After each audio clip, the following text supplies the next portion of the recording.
ॐ नमो अरिहन्ताणम् ॐ नमो सिद्धाणम् नमो आर्यन्ताणं नमो सिद्धाणं नमो आयर्याणं नमो वज्रायाणं नमो लोये सवसाऊणम् एषो पञ्चनवकारो सर्वपावपणासनो मङ्गलानं च सवेशे पडमं हवै मङ्गलं नमो दुर्वागदायिने वैरिवारनिवारिणे अरहत योगीनाथाय श्री परमात्माने नमः। अरे यूँ रख, इधर रख, ये से रख, बस पहुंच जाएगी, बस पहुंच जाएगी आवाज।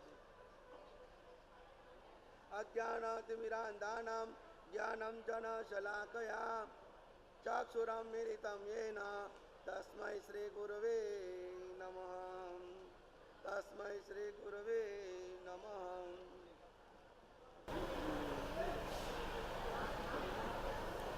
आ गए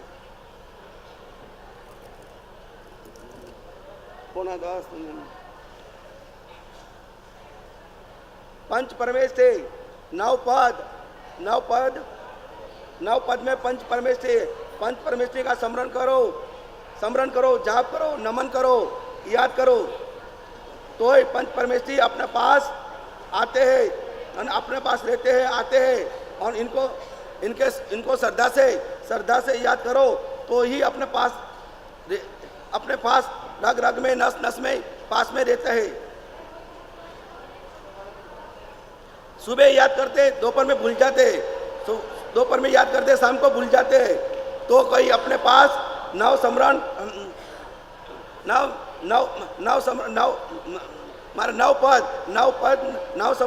पंच परमेश्वरी कोई अपने पास याद, कोई रहता नहीं है, पास में आता नहीं है, आता है, जाता है, आता है, आता है, उसी टाइम चले जाता है। ऐसे 24 घंटे, 24 नहीं, 12 घंटे, 6 घंटे, 4 घंटे, 2 घंटे में 1 घंटा में आधा घंटा, 15 मिनट, ऐसे आता है और ऐसे ही चले जाते हैं। अपन सब लोग ऐसे ही याद करते हैं। दुख तकलीफ में ही नव पद को, पंच परमेश्वरी को याद करते हैं, इनके अलावा कभी याद करते नहीं हो।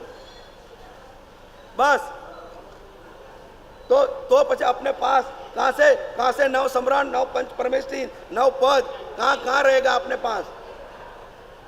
ये नवकार की आराधना सावन 12 महीना में, सावन महीना में सुधी सप्तमी से पूर्णिमा तक की नव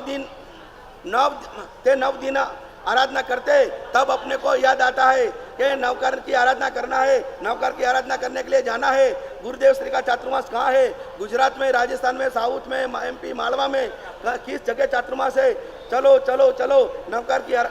नवकार की आराधना करना एवं नवकार की आराधना करना है तो चलो तैयारी करो, चलो जल्दी से घर से चलो। बस तब जैसा मन में दिन रात 24 घंटा नवकार अपने को कोई भी काम सताता है, ऐसे ही आपको नवकार याद आता है और नवकार की आराधना याद आती है, तभी अपने को नवकार याद आता है। इनके अलावा 12 महीना में तुम्हारे जात से तुम्हारा पक्का और कच्चा तुम्हारा जात में तुम पूछ लो कि मैं 12 महीना में कितना याद करता हूँ। सुनो ओ भैया, कौन नीचे वाले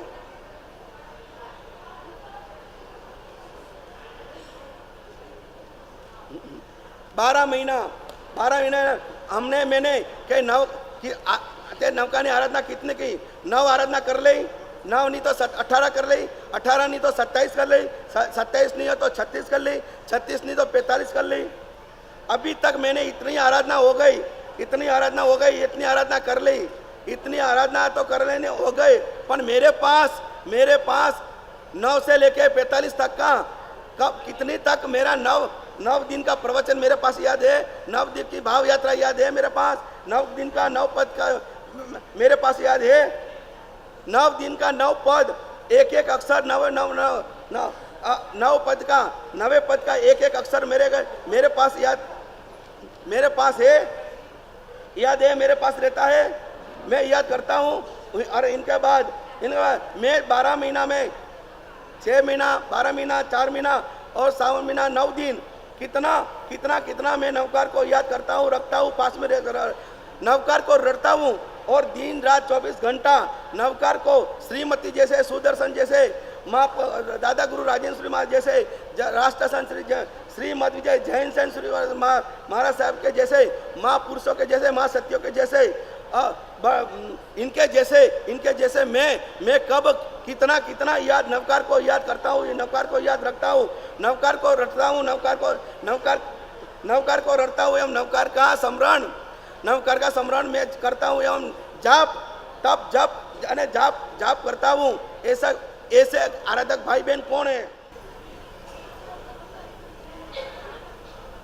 कल मैंने जो सुनाया था, इनमें भाइयों और बहनों को कह रहा हूँ कि पूज्य गुरुदेव श्री का मैं 9 से 10 बार 12 बार मैंने नाम लिया था। कौन से शब्दों में, विषयों में, बातों में मैं पूज्य गुरुदेव श्री का 9 से 10 बार मैं नाम लिया था। ये मैं आपको बाद में पूछूंगा, तो याद करना, याद रखना कि कौन सी बातों में आपने ये नाम लिया था। पूज्य गुरुदेव श्री राष्ट्रसन जैन सन श्री महाराज का 9 से 10 बार 12 बार नाम लिया था मैंने। तो ये याद रखना, दोपहर में आप मिलना और मेरे को बताना।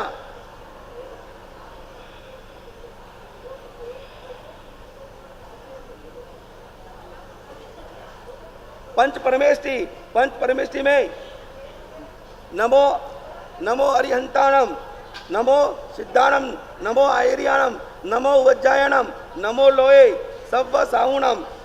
आप पंच परमेष्टि અને आज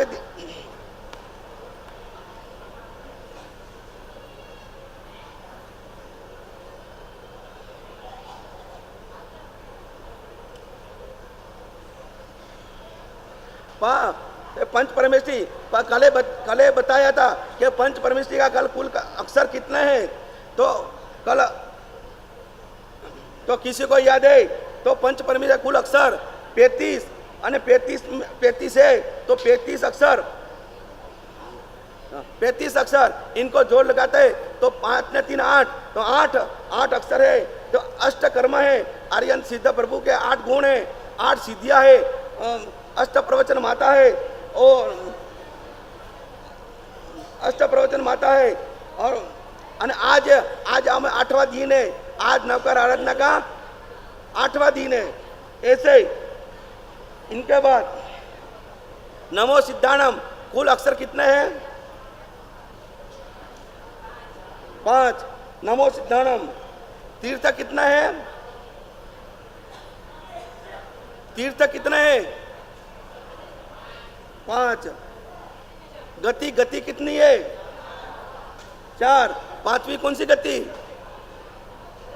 मोक्ष, सही। वर्ण कितने हैं?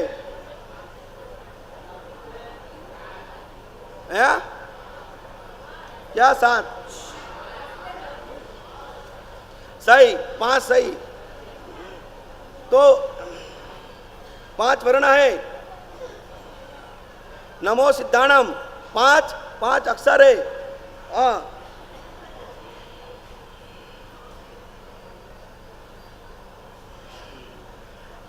नमो नवकार तीर्थ, पहला तीर्थ कौन सा है? नमो सिद्धाणम 5 अक्षर। नमो के पहला नवकार तीर्थ है, नवकार गुरुराज नवकार तीर्थ। अहमदाबाद के पास, कलोल के पास छतराल गुरुराज नवकार तीर्थ आया हुआ है। वहाँ पूज्य गुरुदेव श्री ने नव तीर्थ की स्थापना की है। और गुरुदेव श्री को ये सपना आया था। और ये सपना कब आया था कि 2042 और 2043 इनके चातुर्मास के बाद ये सपना गुरुराज को आया था न, गुरुदेव को, के गुरुदेव के तुम के सब दुनिया में, सब अलग अलग संप्रदाय में, अलग अलग गच्छ में, अलग अलग समुदाय में, अलग अलग संघ समुदाय में सब अपना अलग अलग सब तीर्थ स्थापना, कोई अलग अलग तीर्थों की, नवकार की, अलग अलग सब अपने नाम की, अपने गुरुओं की, अपने पूज्यों की, भगवान की नाम के सब स्थापना कर रहे हैं, तीर्थ स्थापना कर रहे हैं। तो तुम पण एक नया तीर्थ बनाओ और અને नया तीर्थ में कौन सा तीर्थ तो के नवकार तीर्थ बनाओ और नवकार तीर्थ में 68 केवल 68 तीर्थों की अहमद 68 तीर्थ 68 नवकार के 68 अक्षर है 68 अक्षर के ऊपर पूरा नवकार तीर्थों की स्थापना केवल इन तीर्थ में इन तीर्थ स्थान में पूरा नवकार का ही सब इनमें महापुरुषों का चरित्र जीवन चरित्र महापुरुषों का दृष्टांत हो महापुरुषों एवं महाशक्तियों का एवं हजारों लाखों साल में बड़े बड़े आचार्य साधु साध्वी सावक साविका जो हो गए इनके केवल नवकार वाले ही इनके केवल नवकार वाले ही ऐसे केवल नवकार का ही गुरुदेव के तुम ये बड़ी जगह लो और आपको जहाँ बनाना वहाँ बनाओ। गुरुदेव ने सपना आया कि कहाँ बनाऊँ, एमपी में बनाऊँ, गुजरात में, राजस्थान में, मालवा में, अरे साउथ में कहाँ बनाऊँ।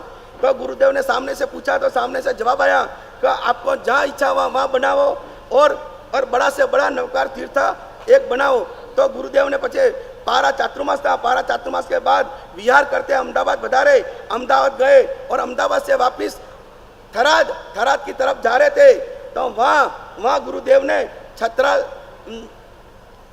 कलोल अहमदाबाद से कलोल पानसर कलोल सेरिसा वहाँ आए और वहाँ जगह की तपास की तो वहाँ जगह नहीं मिली। तो इनके बाद कलोल पधारे, कलोल आए, कलोल में पूछा तो वहाँ आसपास जगह नहीं मिली। इनसे आगे बढ़ते रहे तो गुरुदेव बिलेश्वरपुरा ये छतराल में आसपास जगह बहुत सारी जगह थी, बड़े जंगल थे। तो इस जंगल को गुरुदेव ने तपास की, देखा बहुत चारों तरफ से देखा, चारों तरफ दृष्टि लगाई, दौड़ाई, तब तो देखा कि यह जगह अच्छी है और यह जगह ले लो और इधर अपने गुरु नवकार का एवं गुरुदेव का गुरुराज नवकार तीर्थ बनाओ और यह अच्छा जगह है। वहाँ से गुरुदेव ने वहाँ से तय कर लिया कि यह जगह लेनी है और जगह लेने के बाद अपने गुरुराज नवकार तीर्थ नाम का एक नवकार का तीर्थ बनाना है।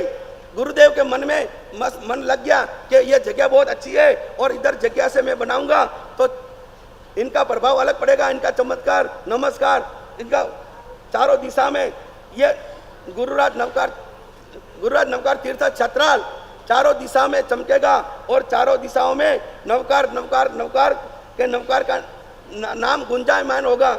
तब से गुरुदेव ने वहाँ से जगह ली और गुरुदेव वहाँ जगह लेने के बाद ये गुरुराज नवकार तीर्थ बनाने की प्रेरणा की बात की।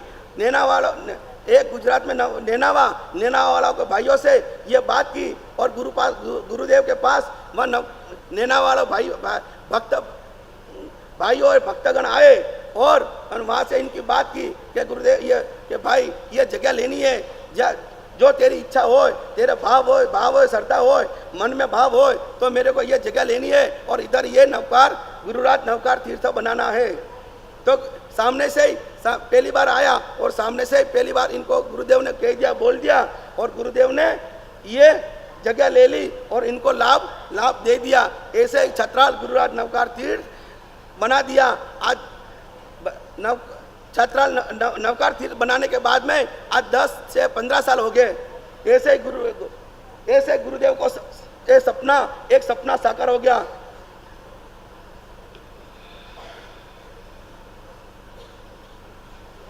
ये नवकार इनके बाद नमो दूसरा शब्द है मोहन खेड़ा, दादा गुरु का धाम मोहन खेड़ा मालवा में प्रख्यात है, प्रचलित है और चारों दिशाओं में दादा गुरु का धाम एवं मोहन खड़ा लोगों को मुंह के ऊपर बसा हुआ है।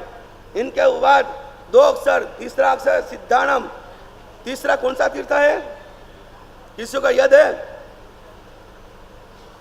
कितने वर्षों से आप नवकार की 68 तीर्थों की भाव यात्रा कर रहे?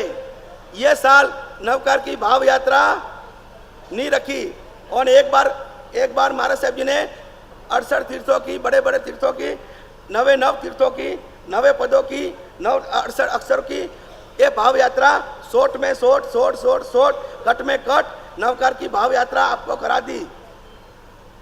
पर अपने पास तुम दिन रात नवकार को रटते हैं, दिन रात नवकार को जपते हैं, दिन रात नवकार को याद करते हैं, दिन रात दुख में सुख में नवकार को याद करते हैं, दिन रात नवकार अपने पास रखते हैं। इनके शरण में रहो तो तुम रहते हो। तो अपने को यह तीर्थ कौन सा याद है किसी को? किसी को भाइयों को याद नहीं, बहनों को याद नहीं। अपने पास पुस्तक होगा ना, नवकार तीर्थ 68 तीर्थ भाव यात्रा या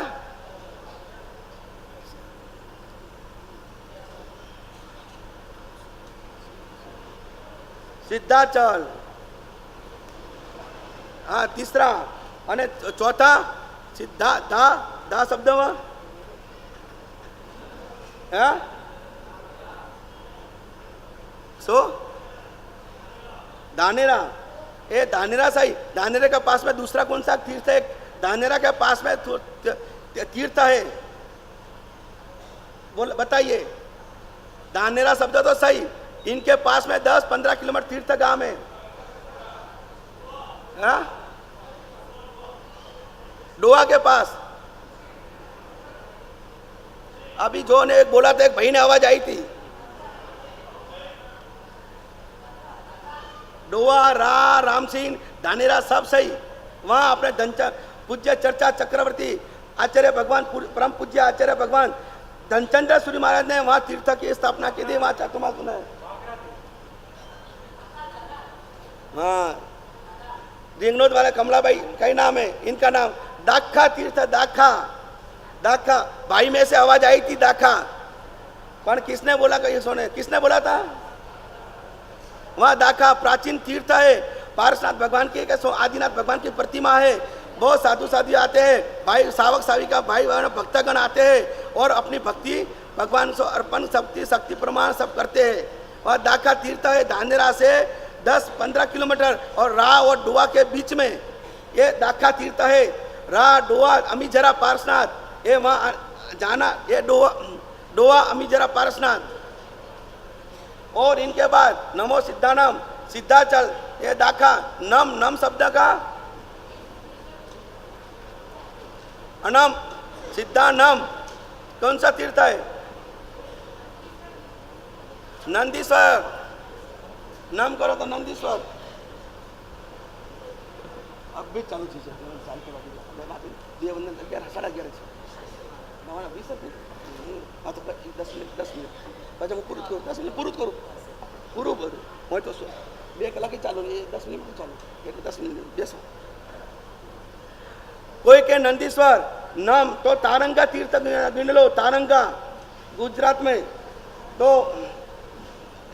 हिम्मतनगर मोड़ासा के पास तारंगा जी तीर्थ आया है। नमो सिद्धानम, अब 5 तीर्थ बताइए। नमो अरिहंतानम अष्टापद, नमो सिद्धानम सिद्धाचल, नमो आयरियानम आबू, नमो उज्जैनम, आप बोलो उज्जैन गिरी, नमो लोए। 5वां तीर्थ कौन सा है? जोर से बोलो।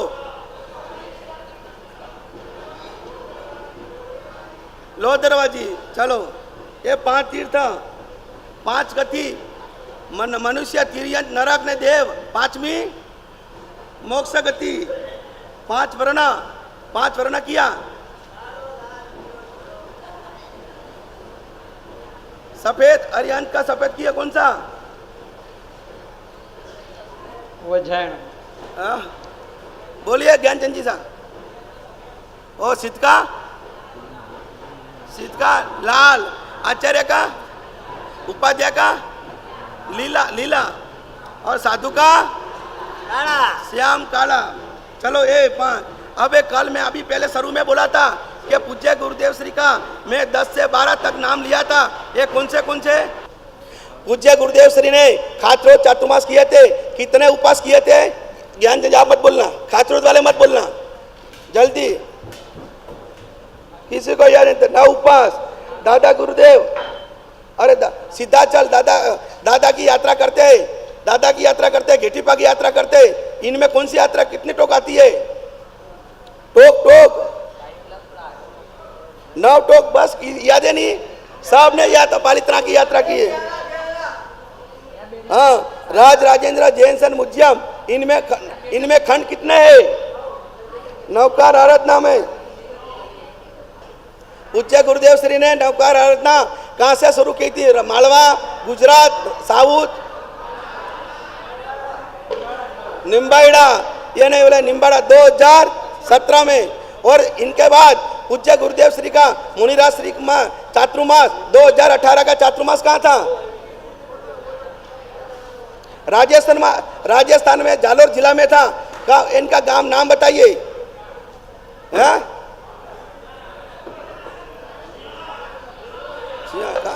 बागरा हूँ। तुम तो दिन रात साथ में रहे गुरुदेव के पास। 2011 से मानसिंह भाई से साथ में। पूज्य गुरुदेव श्री बागरा, पूज्य गुरुदेव श्री के निश्रा में मोनी पद एवं आचार्य पद के बाद पालितना के कितने संघ निकले? सब नौ 5 में बताइए। 5 गुजरात एमपी के, 5 एमपी के, दो राजस्थान के और 2 गुजरात के। नाम बताइए चलो। ये याद नहीं? पारा राजगढ़, 2 पारा 2 राजगढ़, 1 बाग, 1 अहमदाबाद, 1 थराद, 1 आहोर और 1 साइला। हो गए 10 हुआ क्या? 8। चलो नागेश्वर, पूज्य गुरुदेव श्री ने नागेश्वर तीर्थ के संघ कितने निकाले? ये याद नहीं? चलो 9 संघ निकाले। पूज्य गुरुदेव श्री ने मोहन खड़ा तीर्थ के कितने संघ निकाले? 9। पूज्य गुरुदेव श्री के निश्रा में पूज्य व्रत हाथों से सूरत नगर में कितनी दीक्षा कुल हुई? 30, 31, 32, 11।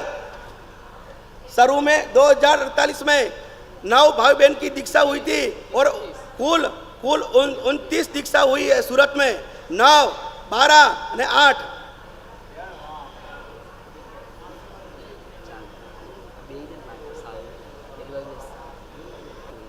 12 महीने के दिन कितने हैं? 365, 365 ने 360, तो 60 ने 65 को एक तरफ और 300 को एक तरफ। एक दिन में 3 समय करो, 100 दिन में कितनी होती है? 150। ये अपने बढ़िया स्कूल में एक दिन में 300, 100 दिन में 300, दूसरे 100 दिन में 600, तीसरे 100 दिन में 900, 12 महीने के 900 समय होती है।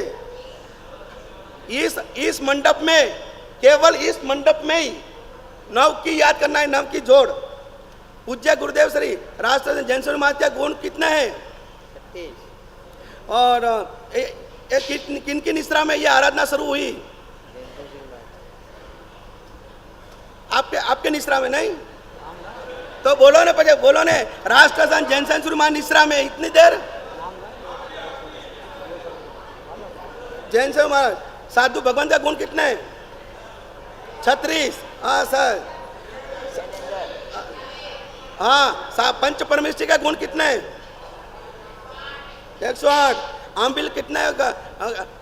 सर्वे भाई बहन आंबिल कितना जने 9 दिन किए? 100, 50, 40, 36, 81 भाई बहन ने और आंबिल की आराधना की है। कितने भाई बहने ने उपवास की आराधना की है? 7।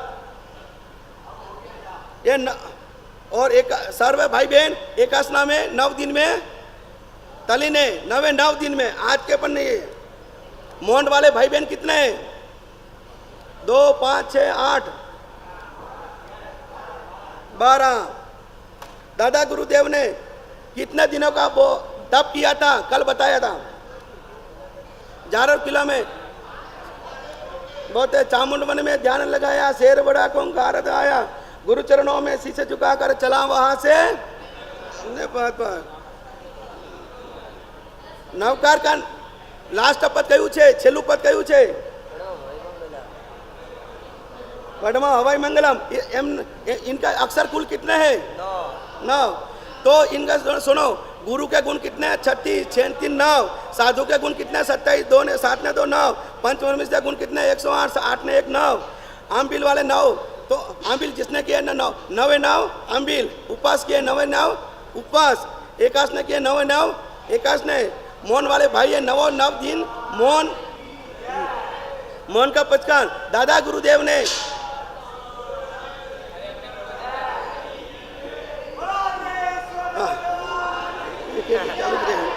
बस बस बस बस दादा गुरुदेव ने 72 दिन का तप किया। 7 ने 2 9।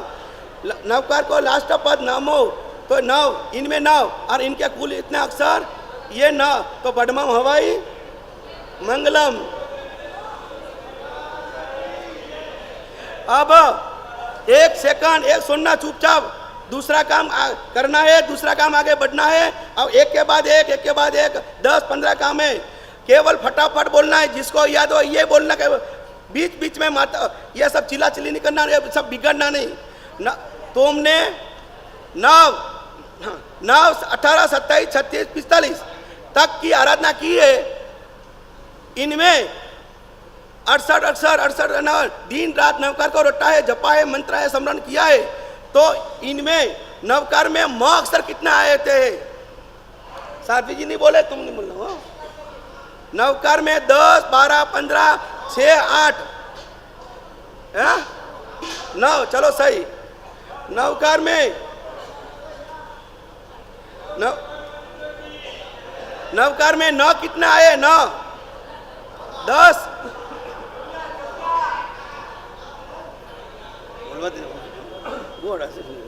नवकार में 6 बार 9 आए। अपने पास नवकार गुण गंगा है पुस्तक। भाई बहन ये पुस्तक निकाल दे और इनके बाद तुम बैठे बैठे देखा करो। और महाराज साहब जी ये जो करा है इनके बाद तुम देखे। इनमें नवकार में रहना रखो, नवकार में रटना जपना सपना करना। इनके बाद प अक्षर नवकार के 68 अक्षर तो पूरा नहीं बताना, टाइम ही नहीं है। पर नवकार के प कितने आए? 68 अक्षर में प कितने आए? अब काले 6 8 टाइम में तो बताओ करी ना। नवकार के प कितना आए? 3 4 आए। अब सुनो बहुत कहना है। तो इनका ये न म ने प ये 3 शब्द की व्याख्या कहता हूँ। न के मेरी शरण में रहना है, मेरे पास रहना है, मेरे पास रहना है 24 घंटे 360 दिन 24 घंटे मेरे पास रहना है। तो इनकी आज्ञा का पालन करो, अनुसरण करो। मैं कहूँ ऐसा रहो, ऐसा करो, और मैं कहूँ ऐसी आज्ञा का पालन करो। न कहे तो नम्र बनो, सरल बनो, समतावान बनो, शांति समता संतोष समाधि में रहो, और सच्चे सावक बनो, साधु बनो, संसार और न ये कहता है नम्र से नम्र बनो, और नवकार की जल्दी से जल्दी नवकार की शरण में एवं पंच परमेष्ठी की शरण में जल्दी आवो। न कहता है मान मत करो, माया मत करो, माया छल प्रपंच कपट मत करो, अने ऐसे 18 पाप स्थानक को छोड़ो, त्याग करो। और माँ कहते हैं मान किया था बाहुबली जी ने 12 महीना तक इनको अहम अभिमान में रहा, अकड़ में रहा। तो कुछ ज्ञान प्रकटीकरण नहीं हुआ। और इनके बाद जब नम्र बने बाहुबली, घर संसार में बड़े भाई थे और ये छोटे थे। अब इधर ये छोटे हैं और छोटे भाई है, ये बड़े हैं और खुद ये छोटे हैं। तो तब तक ये क्या मैं छोटे भैया को कैसे वंदन करूं?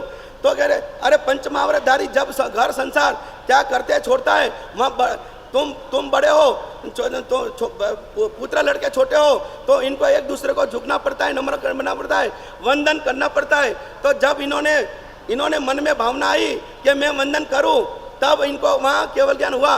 जब तक नम्र बनने की समता सरलता में झुकने की नहीं आई भावना, तब तक 12 महीना तक बाहुबली जी काउसक में खड़े रहे। माँ ने ना, अरे तीसरा शब्द शांति रहो, तीसरा शब्द 5वां प के पंच परमेष्ठी में रहो, मेरी आज्ञा में रहो, मेरी शरण में रहो। एक बात। तीसरा दूसरा कि हमेशा 5 प है तो 5 पद की आराधना करो। प्रतिक्रमण, पोषद, पूजा, प्रायश्चित, पचकाने, परोपकार, इनके आराधना करो, इनके शरण में रहो। इनके बाद यह प कहता है पूज्य गुरुदेव श्री के नाम से लेके और अभी तक जितने प कहो 100 150 200 प है, तो दो पूज्य केवल गुरुदेव श्री के जीवन चरित्र के ऊपर ये प और ये 4 प्रकार में ये 4 नवकार में 4 प आए हैं, तो हमेशा प को जपता रहना और पंच परमेष्टि में लय लीन लेना, 9 पद में लय लीन लेना। कहना तो बहुत है पर टाइम नहीं है, तो कल देखेंगे तो बताएंगे, नहीं तो आगे देखेंगे आगे बताएंगे। और जब तुम आएंगे तब पूछता रहना और मैं आपको बताता रहूंगा। बोल परम पूज्य राष्ट्र संत कच्छाधिपति वर्तमान आचार्य श्रीमती जय जैन सेन जी महाराज साहब की।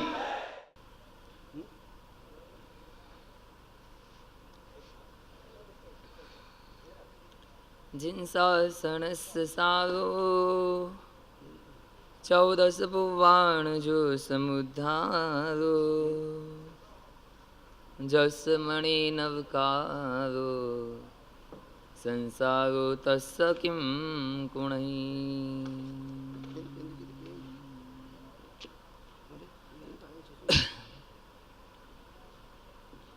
आज तो मुझे ऐसा लग रहा है कि आप लोगों को कोई जल्दी नहीं होगी, क्योंकि आज टाइम बिल है ना। टाइम बिल की जल्दी करके करना क्या है, आराम से बैठो। एक प्रश्न मैं आपको पूछना चाहता हूँ सबको, और एक प्रश्न एक अकेले व्यक्ति को पूछना चाहता हूँ। सबको पूछूं और तुम जवाब दोगे भी नहीं तो क्या सिक्का दूँ मैं। एक प्रश्न ऐसा है, मेन बिजनेस किसको कहना हो, साइड बिजनेस किसको कहना? बोलो, साइड बिजनेस किसको कहना हो, मेन बिजनेस किसको कहना? जो मेन चल रहा है वो मेन बिजनेस, और उसके साइड में दूसरा करो वो साइड बिजनेस, बराबर?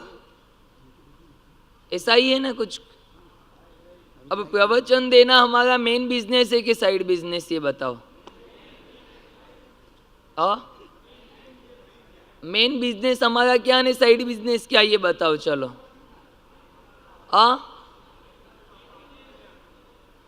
मेन बिजनेस तो नहीं है हमारा प्रवचन देना। अगर मेन होता तो सब साधुओं को प्रवचन देना पड़ता। वो प्रवचन नहीं देते, हम प्रवचन नहीं देते तो तुम हमको गोची नहीं बेराते हो क्या?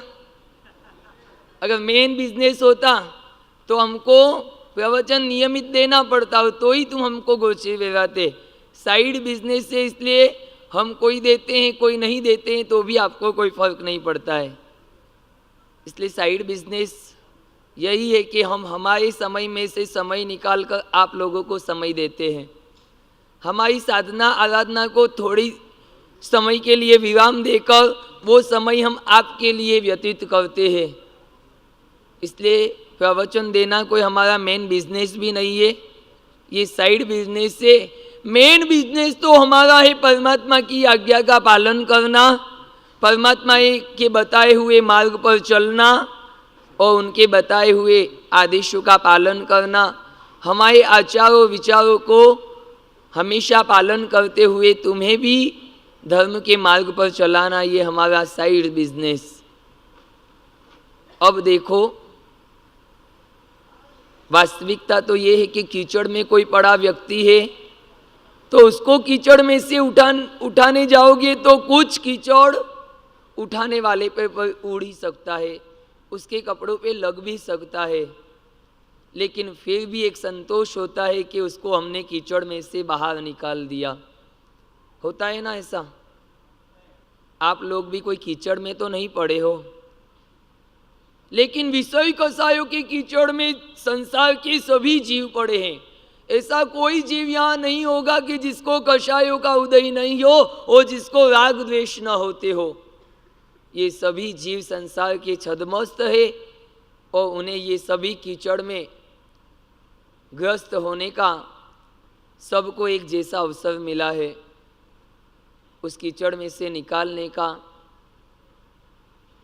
हमें भी भगवान ने उपदेश दिया कि संसारी जीवों को जिस तरह हो सके विषय कसायों से राग द्वेष से मुक्त बनाने का एक प्रयास तुम करना। और तुम्हारे लिए हम हमारा समय छोड़कर तुम्हारे लिए हम उपस्थित रहते हैं। लेकिन सवाल इस बात का है कि साइड बिजनेस तभी करना चाहिए कि उसमें कुछ फायदा दिखता हो। बराबर, तुम लोग साइड बिजनेस करते हो तो फायदा हो तो ही करते हो कि नुकसान हो तो करते हो? कुछ फायदा दिखता हो तो करते हो। और फायदा हम भी देखते हैं कि हमको भी अगर कोई लाभ दिखता हो तो हम भी थोड़ा बहुत साइड बिजनेस कर ले। लेकिन लाभ हमको दिखेगा कैसे? पहली बात तो हमारी बात आपको पसंद आनी चाहिए। दूसरी बात, हमारी बात आपको समझ में आनी चाहिए। और तीसरी बात, हमारी बात आप लोग स्वीकार भी करना चाहिए। बराबर नहीं? गौतम स्वामी के जीवन में जब तक महावीर नहीं मिले तब तक बहुत सारे विभागों में वो ग्रस्त थे। गौतम स्वामी जब इंद्रभूति के समय में थे, महावीर जब तक नहीं मिले तब उनके मन में एक भाव प्रकट हुआ था, मैं कुछ हूं, कश्चित अहम, यानी कि मैं कुछ हूं। और फिर वहां से आगे बढ़े, कोहम, मैं कौन हूं, ये प्रश्न आया। तुम्हें कभी प्रश्न ऐसा आया मैं कौन हूं? तो जवाब मिला उसका? अभी तक नहीं मिला। फिर आगे बढ़े इंद्रभूति तो भगवान महावीर का संयोग हुआ और कश्चित हम भी गया, कोहम भी गया, और फिर आया ना हम, में कुछ भी नहीं हूं। आपके सामने मेरा कोई अस्तित्व नहीं है। तुम्हारा अस्तित्व कहाँ तक फैला हुआ है बताओ? कौन दुनिया में तुमको पहचानता है? अगर तुम्हारे गांव में हो तो गांव वाले तुमको पहचानते होंगे। ज़्यादा ऊपर उठो तो तुम्हारे जिले वाले, ज़्यादा ऊपर उठो तो एक देश वाले। कितना अस्तित्व तुम्हारा दुनिया में है। एक प्लेन लेकर ऊपर कोई चढ़े तो तुम चींटी के जैसे दिखते हो। बताओ, कुछ है अस्तित्व? और उसमें भी पंच परमेष्टि के सामने तो कहीं हमारा अस्तित्व नहीं है। पंच परमेष्टियों की गुणों की स्तवना करो तो हम उनके सामने कुछ भी नहीं है। और इंद्रभूति जब महावीर को मिले तब उनको पता चला, अरे इनके सामने तो मैं कुछ भी नहीं हूं, कुछ भी नहीं हूं। तो भाव प्रगटा, दास हो हम, मैं आपका दास हूं। जब तक नहीं मिले थे तब तक तो मैं बहुत कुछ समझता था, मैं कुछ हूं यह भी समझता था। आप मिलने के बाद अब मुझे लगा है कि मैं दास तो हम, मैं आपका दास हूं। और दास की प्रवृत्ति जब आगे बढ़ी तो भगवान ने धीरे धीरे सब उनके अहंकार को नष्ट कर दिया, उनके विभावों को नष्ट कर दिया। और गौतम स्वामी को भी चार चार ज्ञान की प्राप्ति हुई। और तब गौतम स्वामी को लगा कि हाँ, मैं भी तुम्हारे जैसा हूँ, सोहम, जैसे आप हो ऐसा मैं भी बन सकता हूँ। और समय के प्रवाह में चलते चलते गौतम स्वामी ने कहा, शिवोहम, मैं भी आपके जैसा हो गया। कब हो गया बोलो? जब तक प्रभु से संयोग नहीं हुआ तब तक अपने अस्तित्व का भी उन्हें ख्याल नहीं था। लेकिन जैसे जैसे जैसे परमात्मा के निकट आते गए, समीप आते गए, परमात्मा से योग बना, संयोग बना, और ऐसा संयोग बना वो स्वयं परमात्मा बन गए। बताओ, जब तक नौकार नहीं मिला था तुम्हारी क्या स्थिति थी? नौकार मिलने के बाद तुम्हारी क्या स्थिति बनी? आज तुम्हारी क्या स्थिति है? अब बताओ। पहले थे ऐसे के ऐसे हो कि कोई परिवर्तन है? पहले थे जब ऐसे के ऐसे हो तो नौकार मिला है कि नहीं मिला वो भी तुमको सोचना पड़ेगा। इसलिए मैंने पूछा कि हमारा साइड बिजनेस का लाभ कितना हमको हो रहा है। नौकार की आराधना मात्र 9 दिन की है। उपदान कितने दिन का होता है? 47 डेज। बराबर। रमणीक जी तलेगा? ओ रमणीक जी, अणा चोपड़ा दिन कोई लेणू देणू, बाकी ओ भलो ना चोपड़ो भलो। रमणीक जी, एक प्रश्न आपको पूछूं क्या? एक प्रश्न पूछूं आपको? आपने 9 दिन में नौकार ज्यादा गिने कि नोट ज्यादा गिने? ये भी अच्छा काम है। नहीं सुनो तो बहुत अच्छी बात है, कम सुनो तो भी बहुत अच्छी बात है, ज़्यादा सुने तो ज़्यादा तकलीफ है। 9 दिन नौकार ज़्यादा गिने के नोट ज़्यादा गिने, लेकिन गिने तो भी कोई इनको चिंता वाली बात नहीं। इन्होंने नौकार के ही नोट गिने, खुद के नोट नहीं गिने, इसलिए ये भी तुम्हारा लाभ ही लाभ है। कोई बात नहीं, ये भी काम तुमने अच्छा ही किया है। लेकिन मैं तो ये पूछना चाहता हूँ कि 9 दिन कल पूरे हो जाएंगे, उपदान के 47 दिन बाद एक बहन आई, महाराज साहब कल घर जाना पड़ेगा। वो बिल्कुल अच्छा नहीं लग रहा है। 1.5 महीना कहाँ निकल गया पता ही नहीं चला। मैं क्या, किस बात का अच्छा नहीं लगेगा? पहले तो ये निर्णय करो। यहाँ 1.5 महीने तक बर्तन नहीं मांजने पड़े, अब जाके वो करना पड़ेगा, इसलिए अच्छा नहीं लगेगा। यहाँ पे 1.5 महीने तो कपड़े धोने का काम नहीं था, अब घर जाके वो करना पड़ेगा, इसलिए अच्छा नहीं लगेगा। यहाँ पे 1.5 महीने कोई कहने वाला नहीं था, अब रोज की कचकच होगी, इसलिए अच्छा लगेगा। कारण तो कुछ होना चाहिए कि घर जाके क्यों अच्छा नहीं लगेगा। अच्छा, यहाँ 1.5 महीने तक रसोई नहीं बनानी पड़ी, कल से वापिस वही काम काज शुरू करना पड़ेगा। किस बात का अच्छा नहीं लगेगा बताओ? तुम लोग भी कल घर जाओगे ना, परसों, अच्छा नहीं लगेगा आप लोगों को? मुझे बताओ किस बात का अच्छा नहीं लगेगा? नौकार आपसे दूर हो जाएगा कि आप नौकार से दूर हो जाओगे, ये बताओ। 2 में से एक काम होगा, का तो आप नौकार से दूर होने वाले हो, का नौकार आपसे दूर हो जाएगा।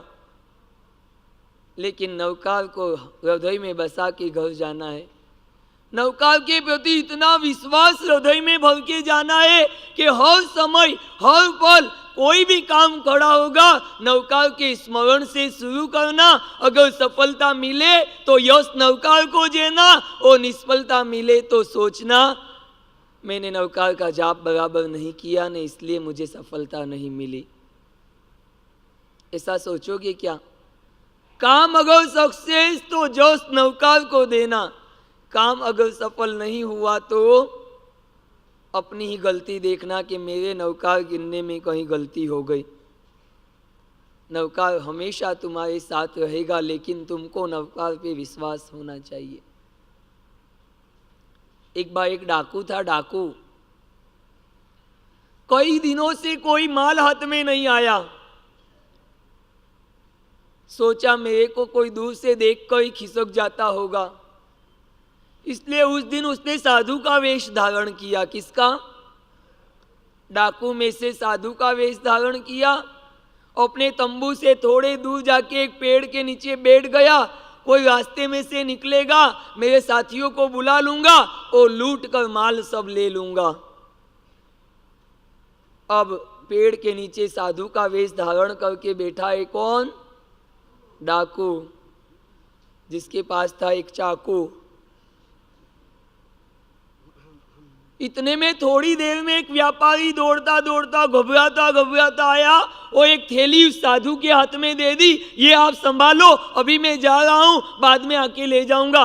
उसने पूछा तुम कौन हो, पहले परिचय दो। मेरे को परिचय का काम नहीं, इसमें 1000 सोना मोहर है, अभी आप रख लो, बाकी बाद में करूंगा। अरे पर कौन हो, कहाँ से आए हो, किसको दे रहे हो, क्यों मुझे दे रहे हो? मुझे कुछ भी पता नहीं। हम 10 व्यापारी थे, 9 व्यापारी को पीछे किसी चोरों ने फंसा लिया है, मैं माल लेके वहां से भागा हूं, ये माल अभी आप संभाल लो, मैं कहीं जाके छुप जाता हूं। 1000 सोना मोहर की थैली देकर चला गया। 2 घंटे, 4 घंटे, 6 घंटे, 8 घंटे, 10 घंटे हो गए, व्यापारी आया नहीं। डाकू भी साधु का वेश बदलकर अपने तंबू में चला गया। थैली देखी तो 1000 सोना मोहर भरी हुई थी। क्या सोचता है, आज तो बहुत बड़ा माल मिल गया। किसके प्रभाव से मिला? बिना कोई मेहनत के मिला, मात्र वेश के प्रभाव से मिल गया। अब बोलो दानत बिगड़ गई? दानत बिगड़ी के नहीं बिगड़ी ये तो बोलो। शाम के समय वो व्यापारी ढूंढता ढूंढता ढूंढता आया, लेकिन पेड़ के नीचे साधु सोचता है माल भी चला गया हो, साधु भी चला गया। क्या पता कौन इंसान था वो, मैंने तो साधु सोच कर दे दिया था, शाम को मुझे वापस मिल जाएगा। इधर ढूंढता ढूंढता पहुंचता है उस तंबू के अंदर, देखता है बहुत सारे बंदूकें लटक रही है, तलवार लटक रही है, और बहुत सारे डाकू मुंह बांध कर बैठे। घबरा गया, वहां से भागा। वो तो डाकू का मुंह देखते ही भाग गया, और कहीं माल तो माल गया, और कहीं मार डालेंगे तो और गड़बड़ होगी। मोहनखेड़ा जाते हैं तो बीच में घाट आता है माछलिया, वहां लूटते भी है ने कूटते भी है। अरे वो जो जिनको लूटा जाता है वो के लूट लो पर कूटो मत। वो कहते हम बिना मेहनत का माल लेते नहीं, पहले कूटेंगे फिर लूटेंगे। बिना मेहनत का कोई लेता है क्या? अब यहां पे भी ये जैसा तंबू देखा वहां से भागने गया, और जैसा भागने गया तो वो डाकू जिसने साधु का वेश लिया था वो भी उसके पीछे दौड़ा। अरे सेठ जी रुको रुको, आपकी थैली तो लेके जाओ। सेठ आश्चर्य में पड़ गया, ये तो मुझे थैली देने के लिए आया है, मेरी थैली इसके पास कहाँ से आ गई? देखा तो सेठ जी पीछे मुड़े, हाँ मैं वही सुबह जो साधु के वेश में था ना, जिसने आपको 1000 सोना मोहर की आपने जिसको थैली दी, वही मैं हूं, ये आपकी थैली लेके जाओ। अरे तुम डाकू हो के मेरा माल वापस दे रहे हो? डाकू ने कहा हूं तो मैं डाकू, लेकिन ये माल आपने जिसको दिया था ना, वो उस समय ही कौन था? साधु था। उस समय वो डाकू नहीं था। और अगर साधु के वेश में आपने माल दिया, आपने साधु के ऊपर विश्वास करके दिया, अगर मैं ये माल नहीं देता हूं तो मेरे एक के काम से हजारों साधुओं का विश्वास दुनिया में लोगों को उठ जाएगा। इसलिए वेश की कीमत रखने के लिए, ये विश्वास रखने के लिए, वेश का विश्वास सबको हो जाए, इसलिए मैं 1000 सोना मोहर आपको वापिस दे रहा हूं। देख लो अब विश्वास में कितनी ताकत है। पंच परमेष्ठी का विश्वास अगर आपके दिल में हो गया,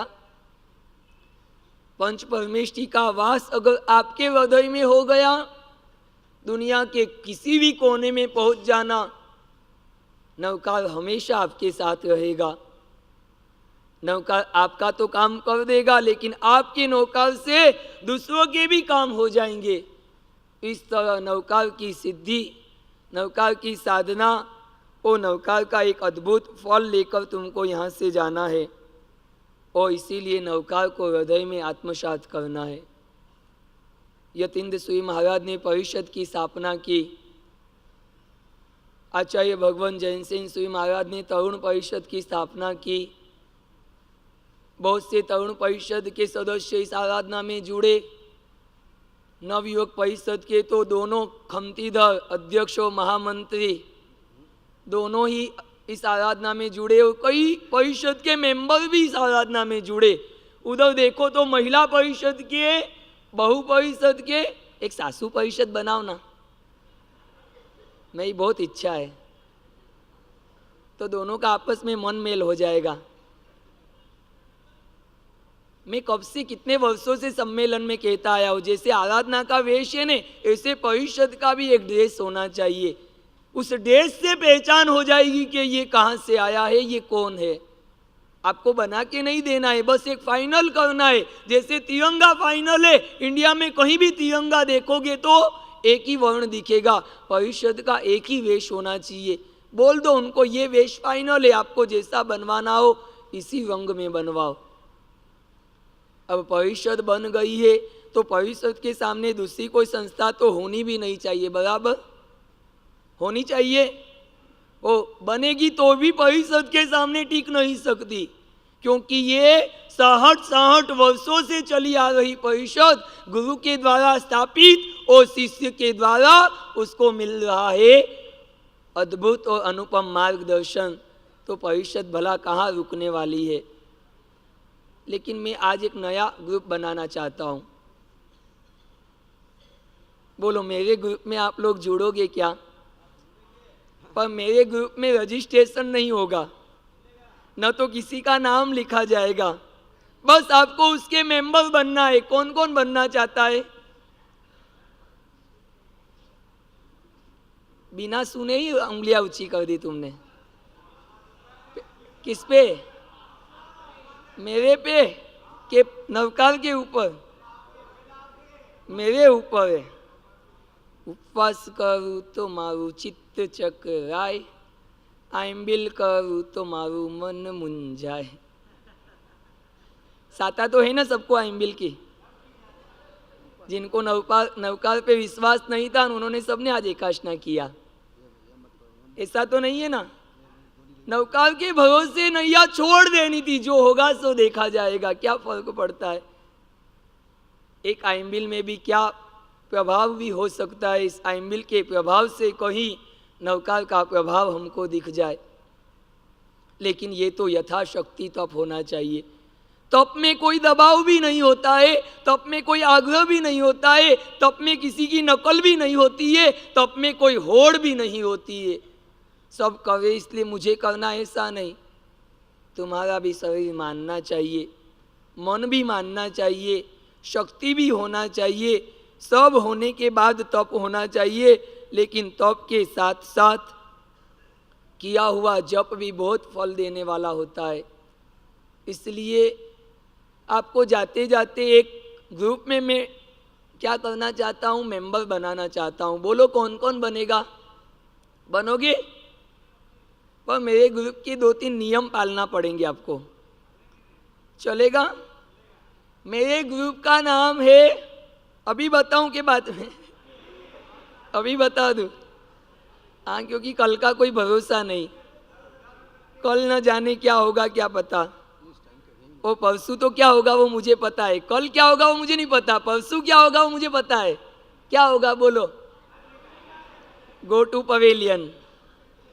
हाँ, सब अपने अपने घर को चले जाओगे।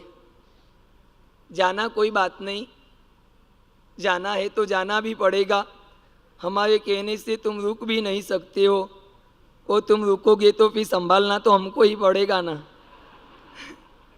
इसलिए आज एक कोई माजिया आई थी 60 वर्ष की, मगर सब क्रोध आए तो कौन सा जाप करना चाहिए?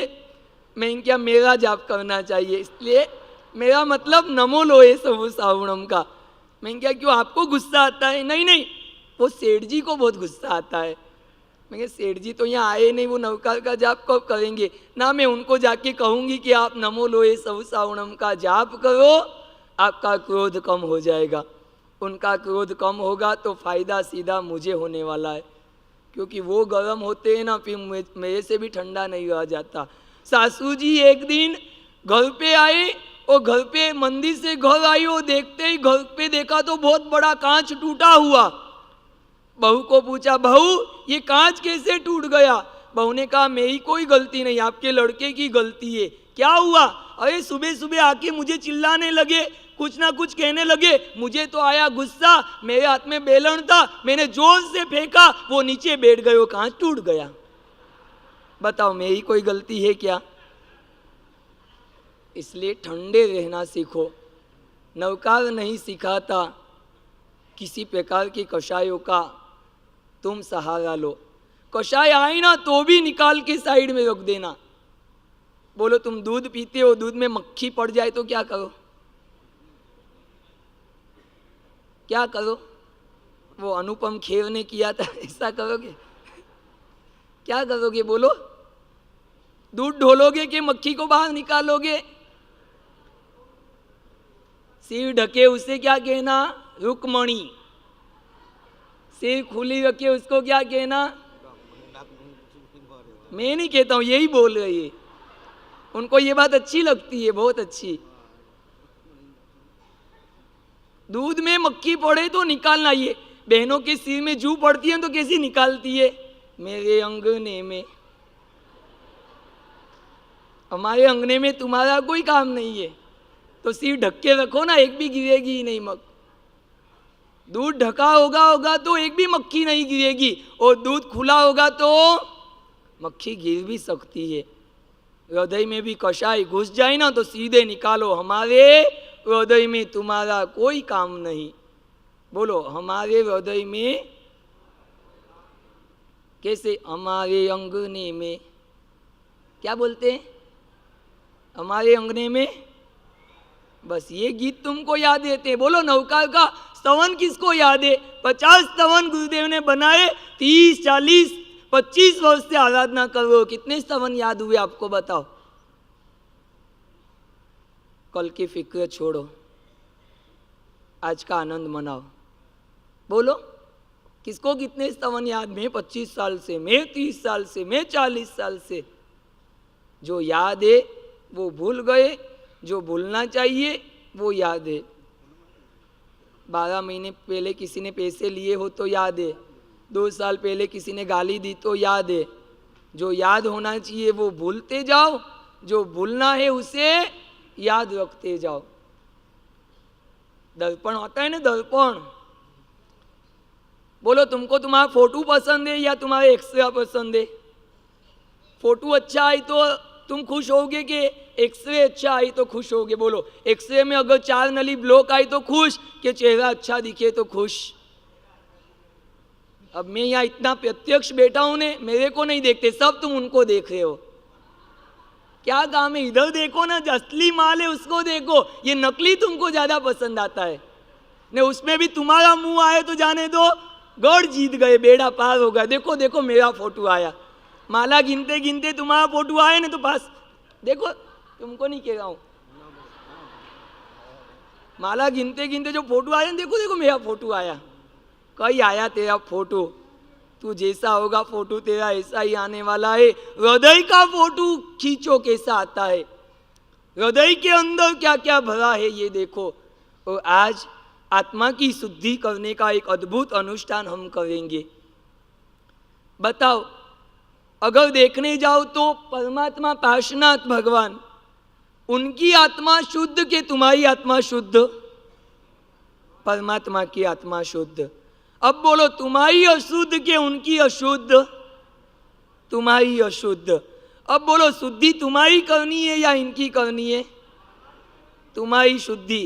अब तुम्हारी शुद्धि तो तुम रोज करते हो, 2-2, 3-3 बाल्टी पानी डाल डाल के करते हो ना। ज़्यादा मन आ जाए तो फिर स्विमिंग पूल में जाके पड़े रहते हो 3-3 घंटे। किसके जैसे? जहाँ जाकर भैंस घंटों तक पड़ी रहे उसे तालाब कहते हैं, और जहाँ जाके इंसान भैंस के जैसे घंटों तक पड़ा रहे उसे स्विमिंग पूल कहते हैं। अच्छा, तुमको बात पसंद आ गई हूँ? जो पड़े रहते हैं उन्होंने ही तालियां बजाई क्या? तुमको ये भी पता नहीं कि ताली कब बजानी चाहिए। नहीं, ये भी बात है, जितनी बजानी हो यहाँ बजा लो, नहीं तो फिर कहीं और बजानी पड़ती है। लेकिन सोच लेना चाहिए कि असली माल की कीमत क्या है। अगर हमारी आत्मा अशुद्ध है तो उसका शुद्धिकरण भला कैसे होगा? हम परमात्मा का अभिषेक करेंगे, बराबर? परमात्मा का अभिषेक होगा, तुम्हारे भाव जुड़ेंगे तो तुम्हारी आत्मा का शुद्धिकरण होगा। बोलो, किसको किसको शुद्धिकरण करना है? सबको। बहनों को एक हाथ में माला और एक हाथ ऊंचा। अब देखो, अगर छोटा बच्चा रोज 2 रोटी खाता हो और कभी 3 रोटी खाए तो सबसे ज्यादा खुशी किसको होगी? क्यों भला? रोटी बच्चा खा रहा है, पेट में उसके जा रही है, पेट उसका भरता है, माँ को क्यों खुशी होगी? क्योंकि बेटा मेरा है। तुम्हारा बेटा रोज 2000 रुपये कमाता हो और एक दिन अगर 10,000 कमा के आया, बोलो खुशी किसको होगी? पापा को होगी ना। क्यों? मेहनत उसने की, कमाई उसने की, पैसा वो लेके आया, खुशी तुमको क्यों हुई? बेटा तुम्हारा है, बराबर? इन परमात्मा को अपने मानते हो? तुम मानते हो? बस अभिषेक उनका होगा और शुद्धिकरण तुम्हारा होने वाला है। इसलिए मैं 500-1500 लोगों को तो मैं अभिषेक नहीं करवा सकता हूँ, लेकिन यहाँ पे 28 तप की आराधना के साथ जिन्होंने 7 पुण्यात्माओं ने, बहनों ने की है, लेकिन हम भाइयों से ही अभिषेक करवाएंगे। बाकी आप सबको जुड़ना है। आज आएंबी ले थोड़ी जल्दी मत करना, अभिषेक होंगे, उसके बाद छोटी सी हम परमात्मा की स्तवना करेंगे और उसके बाद नेक्स्ट प्रवचन जिसमें मेरा 2-3 बातें अभी बाकी है वो मैं पूर्ण करूँगा और उसके बाद 11:30 बजे हम देव वंदन करेंगे। 7 जने जो हो 28 वाले वो आगे आ जाओ। आप सबको क्या करना है, ये लोग अभिषेक करेंगे, आप लोगों को दोनों हाथ ऐसे करना है जगह पे बैठ के। कैसे?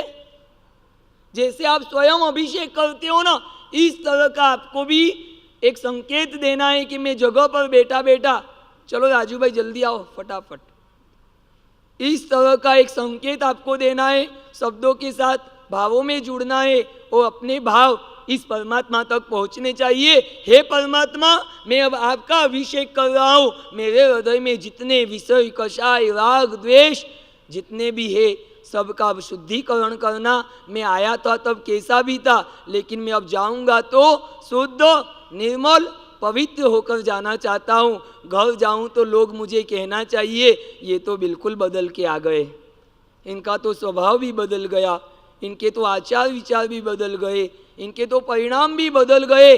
कोई एक व्यक्ति भी तुम्हें ऐसा कह देगा तो मैं मानूंगा मेरा साइड बिजनेस सफल हो गया है, सार्थक हो गया है। और उसके बाद अभिषेक के बाद छोटी सी स्तवना, और स्तवना के बाद मैंने जो नया ग्रुप बनाया है उस ग्रुप की बात मैं आपको बाद में कहूँगा।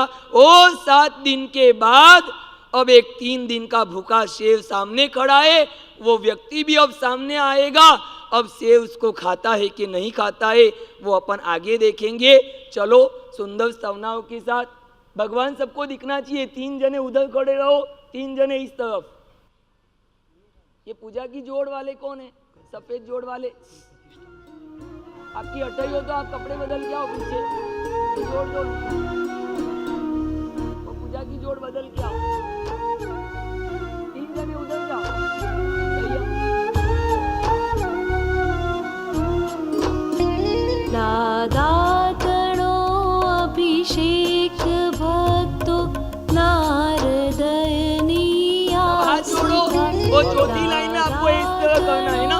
अभिषेक तो जन मन तणी हर तो व्यथा सौंदर्य अद्भुत अनुपम एक क्षणे दादा धरे संखेश्वरा प्रभु पार्श्वनो अभिषेक विश्व मंगल करे। शंखेश्वरा प्रभु पार्श्वनो अभिषेक विश्व मंगल करे, अभिषेक विश्व मंगल करे, अभिषेक विश्व मंगल करे।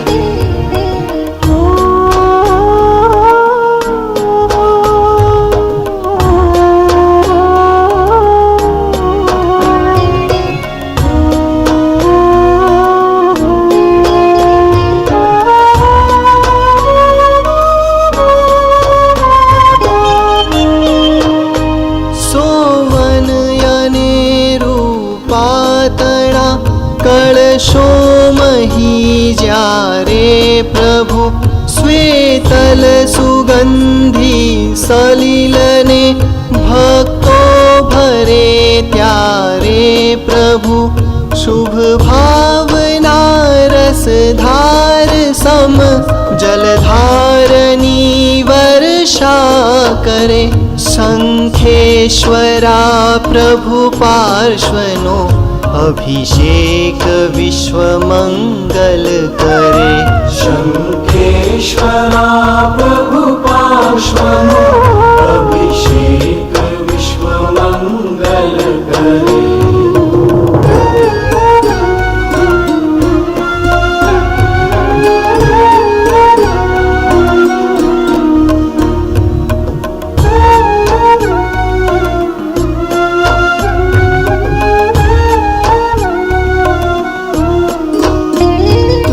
बिंब पर थी वही अभिषेकनी धारा प्रभु तुझ भक्तना आत्म तणा धोती करम सारा प्रभु साक्षात बिंब वहावे तुझ वात्सल्य वसुधारा प्रभु संखेश्वरा प्रभु पार्श्वनो अभिषेक विश्व मंगल करे शंखेश्वरा प्रभु पार्श्वनो अभिषेक विश्व मंगल करे।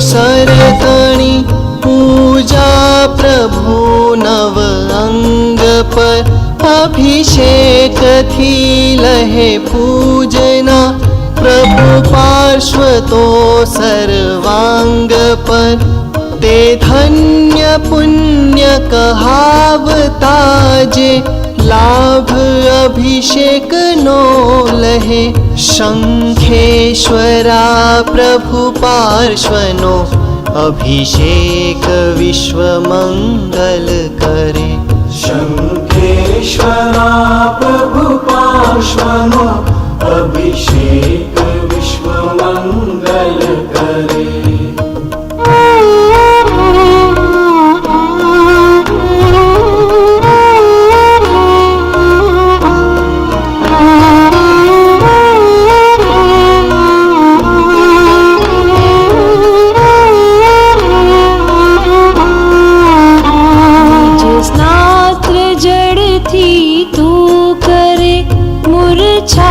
रहित महासैन्यने पण हे प्रभु मूर्छित करो हवे माहरा मोह सैन्यने शरणागति ले आपनी ते मोह पर विजय वरे संखेश्वरा प्रभु पार्श्वनो अभिषेक विश्व मंगल करे शंखेश्वरा प्रभु पार्श्वनो अभिषेक विश्व मंगल करे।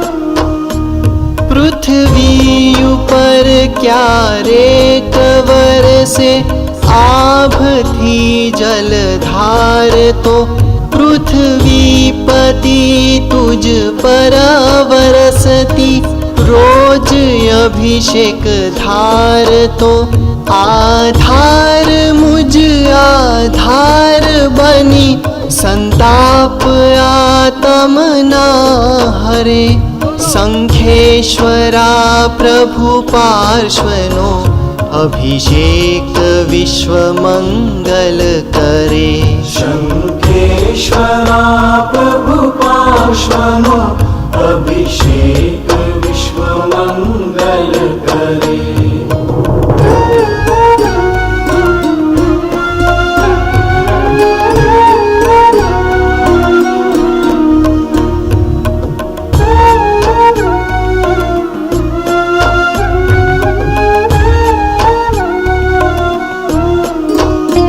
दर्शन महाभिषेकनु सौ शुकन मा महाशुकन छे स्पर्शन वड़ी अभिषेकनु मुझ आत्म शुद्धिकरण छे आनवण जल शाता करे ने रोग संकट ने हरे संखेश्वरा प्रभु पार्श्वनो अभिषेक विश्व मंगल करे शंखेश्वरा प्रभु पार्श्वनो अभिषेक विश्व मंगल करे।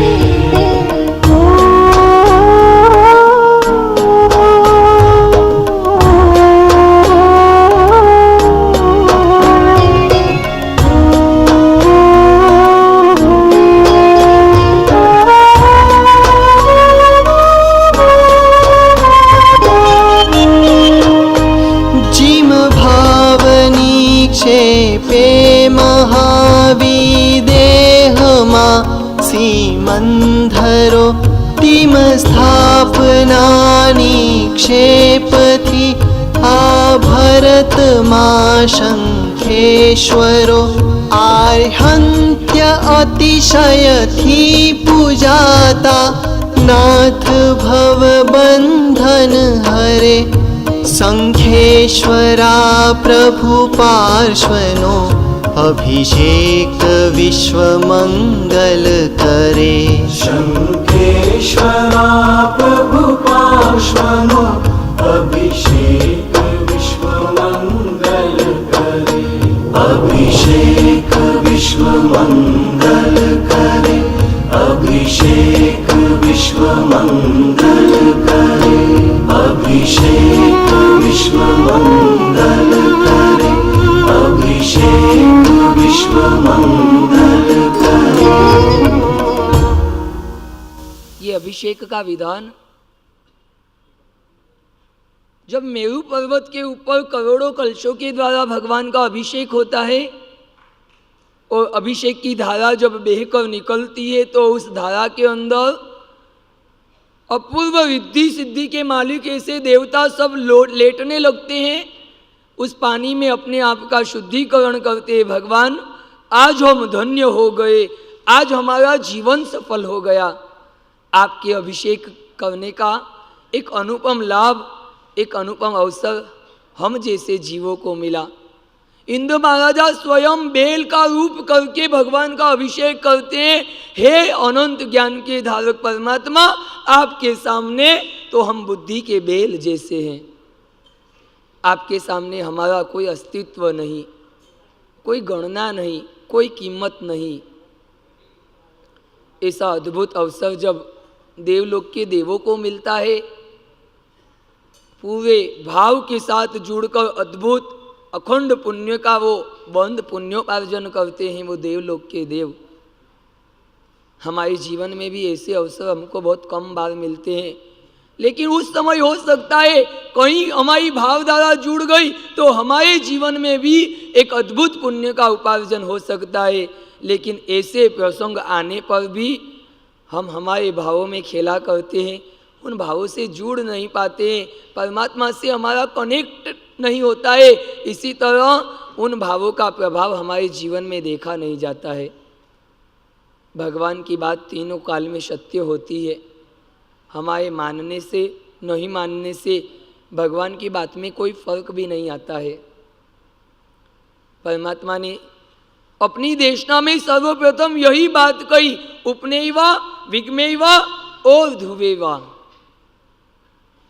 जगत के सब पदार्थ उत्पन्न भी होने वाले हैं, नष्ट भी होने वाले हैं और रहने वाले भी हैं।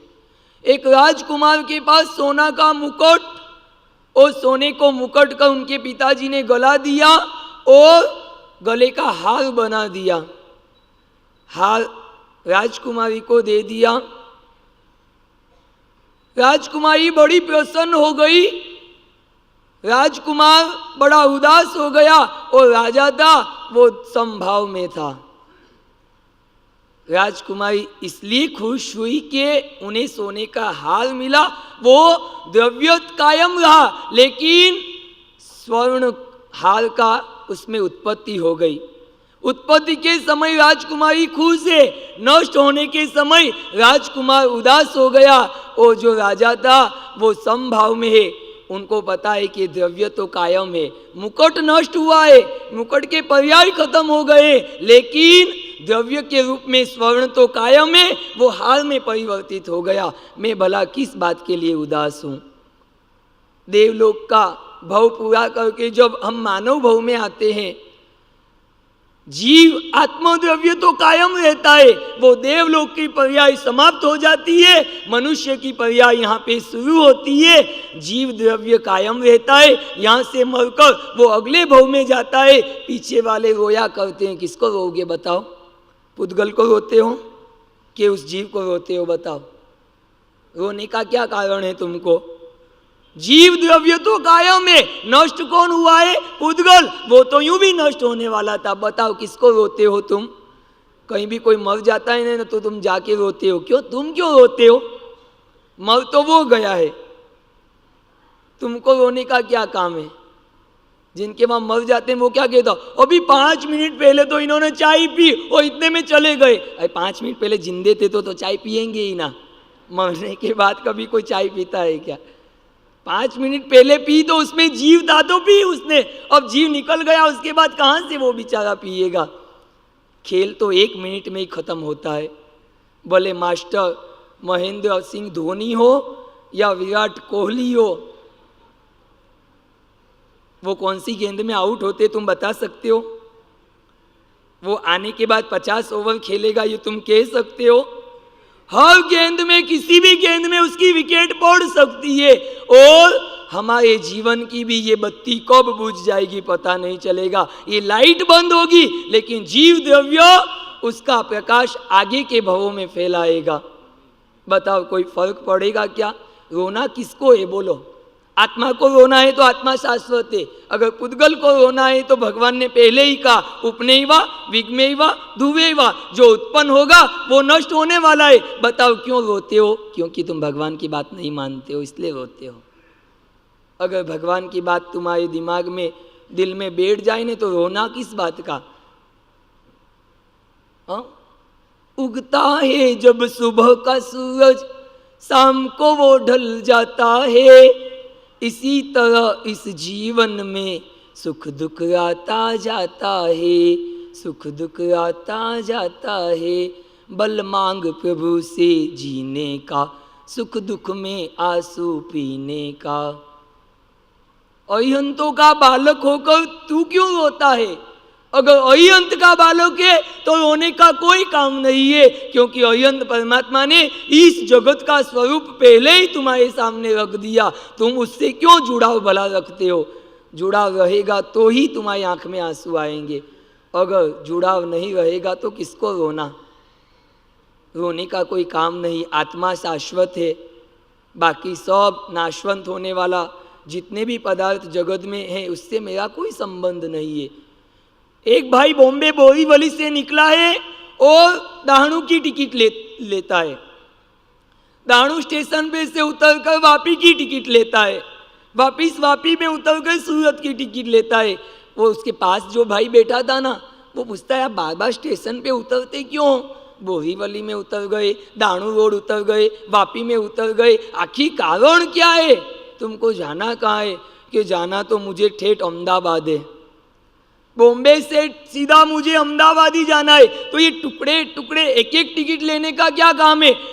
अरे मुझे हार्ट का प्रॉब्लम है, डॉक्टर ने कहा कभी भी हार्ट फेल हो सकता है। अगर बॉम्बे से अहमदाबाद की टिकट ले लूँ, सूरत में मर जाऊं तो इतने पैसे मेरे फोगट के नहीं जाएंगे? जाएंगे कि नहीं जाएंगे?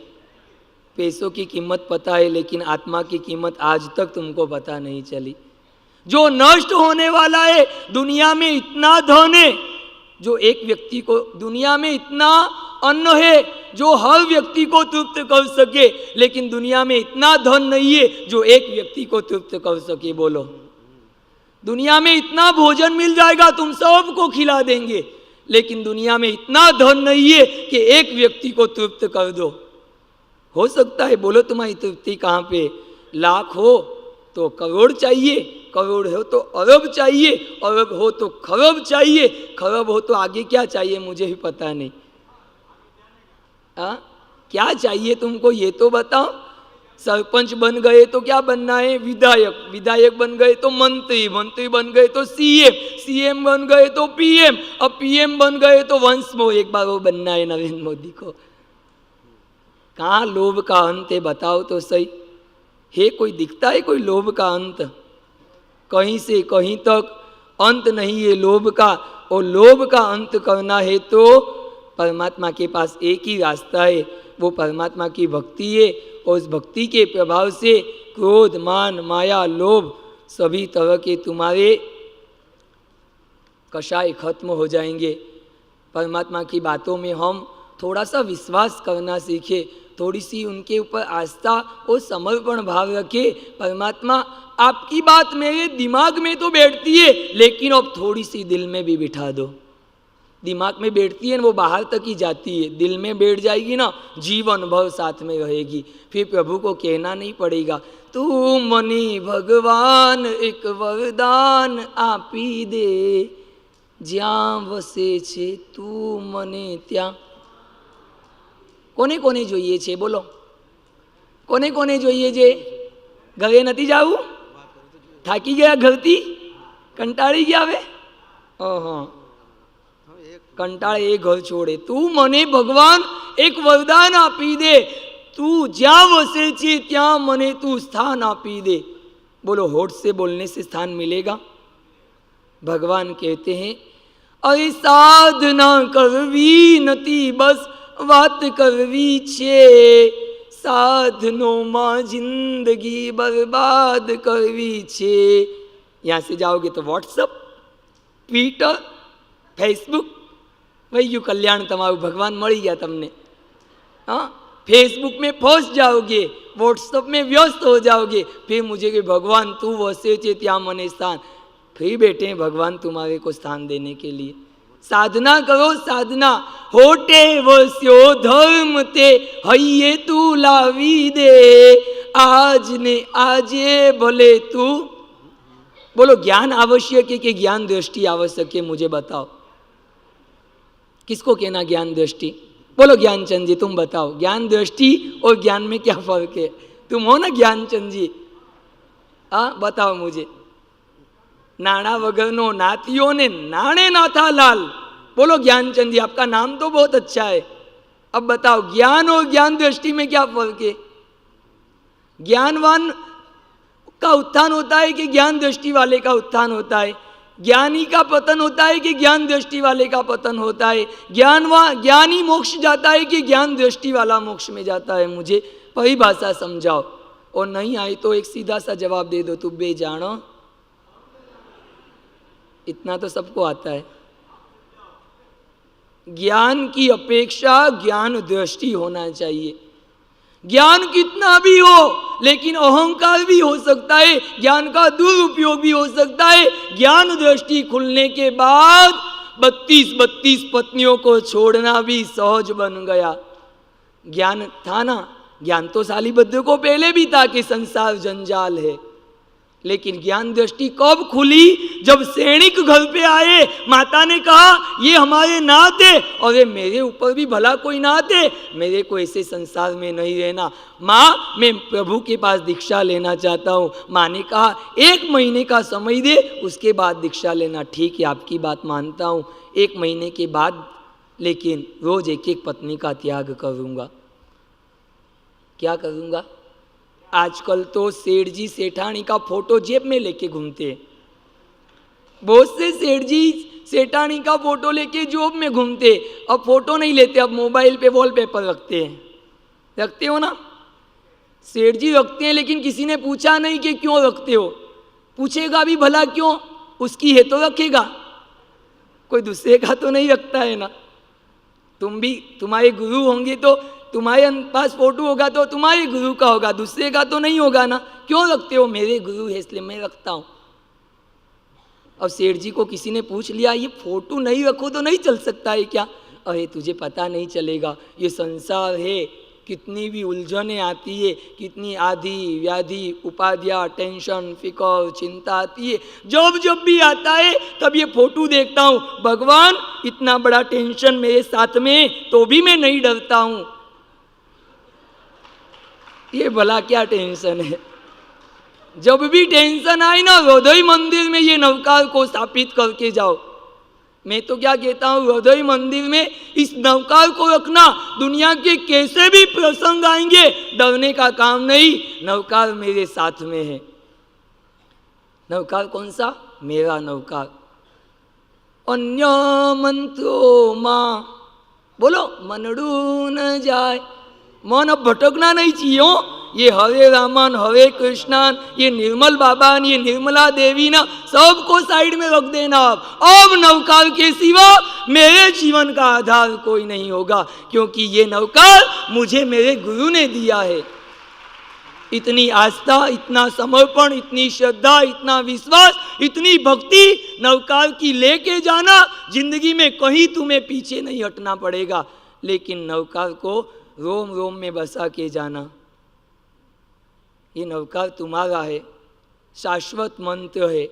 आदिनाथ भगवान के पहले इस भरत क्षेत्र में नहीं था, 5वें आवे के बाद में इस भरत क्षेत्र में कभी नवकार नहीं मिले, लेकिन महाविदेह क्षेत्र में तो सदा काल नवकार है। इसलिए नवकार को शाश्वत कहा है, शाश्वत जो कभी भी नष्ट नहीं होता है। शाश्वत चीजों को पकड़ो तो शाश्वत चीज मिलेगी, नाशवंत को पकड़ोगे तो नाशवंत चीजें मिलेगी। स्थिर होना हो तो स्थिर तत्वों को पकड़ो, अस्थिर तत्वों को पकड़ोगे तो तुम भी अस्थिर ही रहोगे, जिंदगी में कभी भी स्थिर नहीं हो सकोगे। नवकार को अपना मानते हो तुम? ज्ञान दृष्टि जब खुल गई ना, धन्ना जी को कितना समय लगा पता है?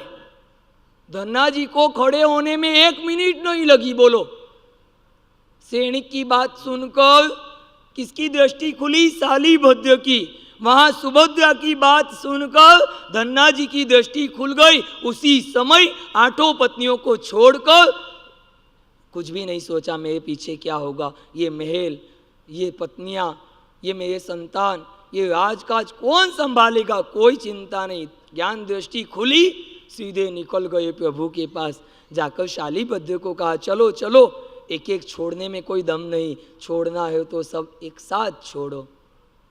छूट गया कि नहीं छूट गया? ज्ञान दृष्टि खुलना चाहिए। इसीलिए मैंने कहा आँख मिली है, ये पार्ट ऑफ लाइफ। क्या लाइफ का एक अंग है कि नहीं तुम्हारी आंखें?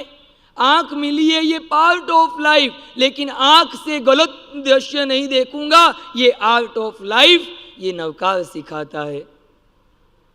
कान मिले हैं, ये पार्ट ऑफ लाइफ, लेकिन इन कान से कभी निंदा नहीं सुनूंगा, और उसमें भी 5 परमेष्ठियों की निंदा तो कभी नहीं सुनूंगा, ये आर्ट ऑफ लाइफ। जीभ मिली है तो ये पार्ट ऑफ लाइफ, लेकिन इस जीभ से अब अभक्ष सेवन नहीं करूंगा, इस जीभ से अब झूठ नहीं बोलूंगा। इसको क्या कहते हैं? Art of life. नवकार जीवन जीने की कला सिखाता है। इस कला को यहाँ से सीख के जाना, अपने जीवन में नवकार को हृदय में बसा के जाना और नवकार की बात सुन के जाना। अब मैंने नया ग्रुप बनाया है, उसमें मैं मेंबर बनाना चाहता हूँ, लेकिन एक छोटी सी प्रार्थना आज हृदय से परमात्मा को कर देते हैं। सभी हाथ जोड़ो एक बार, इन शब्दों के साथ झूमना है। शब्द एकदम आपके समझ में आए ऐसे शब्द है, बड़ा आनंद आएगा। आनंद उसी को आएगा जो इसके साथ जुड़ेगा। सब माला रख दो, 2-5 मिनट का समय है, उसके बाद मैं प्रवचन भी पूरा करूंगा, लेकिन इस तवना के साथ जुड़ने जैसा है। आंख बंद करो, भगवान सामने दिखने अयंत प्रभु। हे जिनेन्द्र, आपनी कृपा वडे माराમાં એવી શક્તિ પ્રગટ થાઓ કે જેથી म्यानમાંથી જેમ તલવારને જુદી પાડી શકાય છે, તેમ અનંત શક્તિવાળા અત્યંત પવિત્ર એવા નિજ સ્વરૂપને અર્થાત સનાતન એવા મારા આત્મદ્રવ્યને આ સ્થૂલ અને સૂક્ષ્મ શરીરથી હું ભિન્ન પાડી શકું। હાથ જોડો।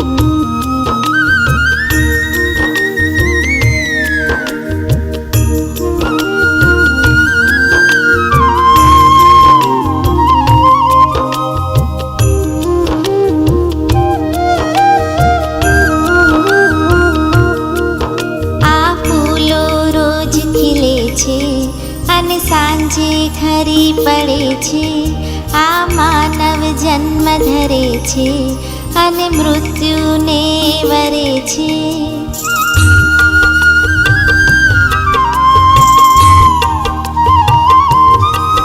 આ ફૂલો રોજ ખીલે છે અને સાંજે ખરી પડે છે, આ માનવ જન્મ ધરે છે અને મૃત્યુ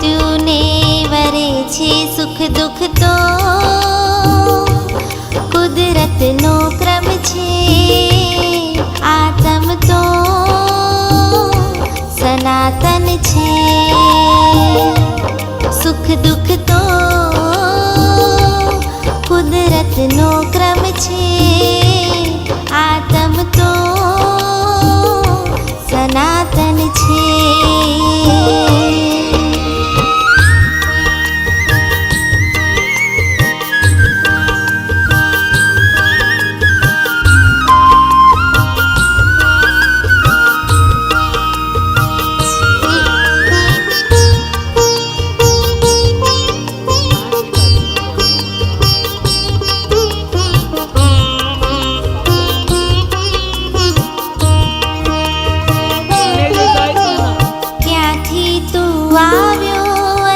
बड़े अच्छे क्या छे तू जवानो, क्याथी तू આવ્યો અને क्या छे तू जवानो। जता पहला सम्यक वनो लई लेजे परवानो। तने ज्ञानी एम समझावे, तारी मोहन निंद्रा उडाड़े। तने साचो मार्ग बतावी, तारा आत्मने जगाड़े। सुख दुख तो कुदरतनो क्रम छे, आत्म तो सनातन छे।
आप सब एक साथ बोल सकते हो, आज सुख दुख तो बोलो तो।